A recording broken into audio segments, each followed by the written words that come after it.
Okay, guys, what's up? I'm back with another tutorial, and by you can see from the title, this is how to connect your Apple mouse, your Magic Mouse to whatever you want to call it.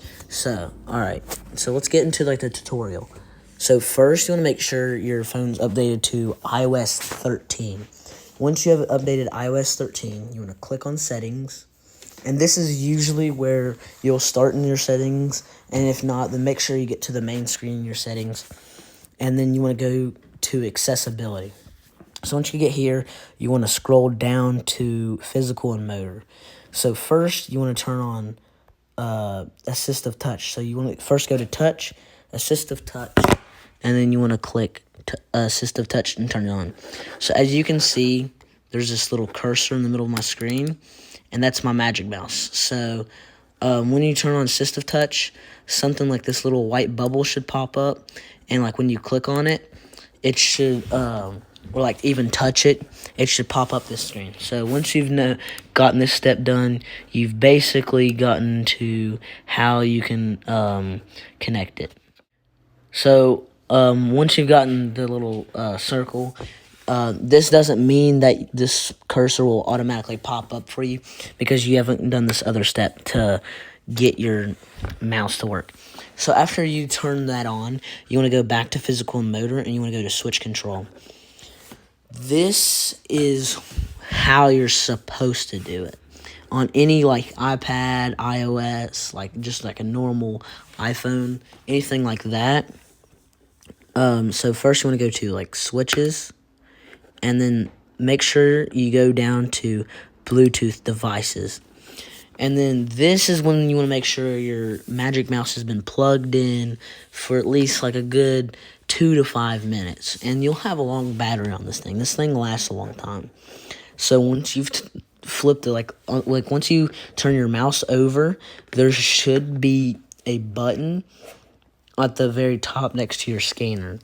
And that button you want to flick up until it like shows like a greenish light. When it does it, wait like about 5 to 10 seconds, and Magic Mouse 2 should pop up. That's when you want to click connect, and then it should click say connected, and it should show this little cursor across the screen. So once you have this little cursor on the screen, you want to get out of switches and stuff, and this is how I'll show you how to like customize your little cursor and everything. So you want to go back to touch and assistive touch, right? Then you want to go down to tracking speed, so you can like adjust your speed.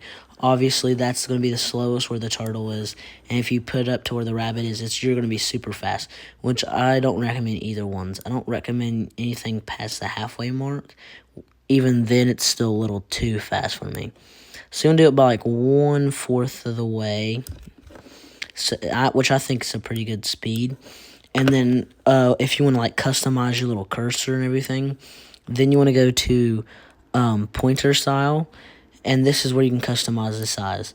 I think 1 is a little too small, and then this is obviously way too big because it takes up part of your screen. So I prefer like a 2 or like a 3. Anything above a 4, about this size, is usually going to be too big. Like even a 5 is pretty big. So like, like a 3 or like a 2 is pretty good.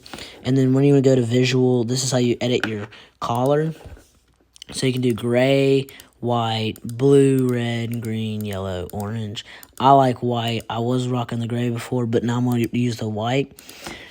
So this is where a lot of people get confused, why their cursor like disappears on the screen and they think that it's disconnected. That's not why, because there's a thing called auto hide.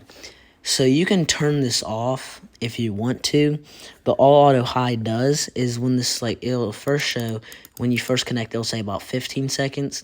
I have mine at 10 seconds. Anyways, it really doesn't matter. You can turn it off, but when you if it's still turned on, so like let's lower it down to like 1 second. So if like you leave your cursor unattended and you're not moving it at a constant rate, like leave it unattended for a little bit and it will disappear. So that's where a lot of people get confused and they think that their cursor is gone. That's why a lot of people should turn off auto hide. So If you find this tutorial helpful in any way, leave a like, and I would recommend that you go and follow my Instagram at CamPurdue03, or even add me on Snapchat at just CamPurdue. And hope you found this tutorial helpful. You can use this in any other game, like let's say like Flying Gorilla or anything. And it's like really fun. So it's very functional and everything. Hope you found this tutorial fun, okay, and working. And I'll see you in the next video.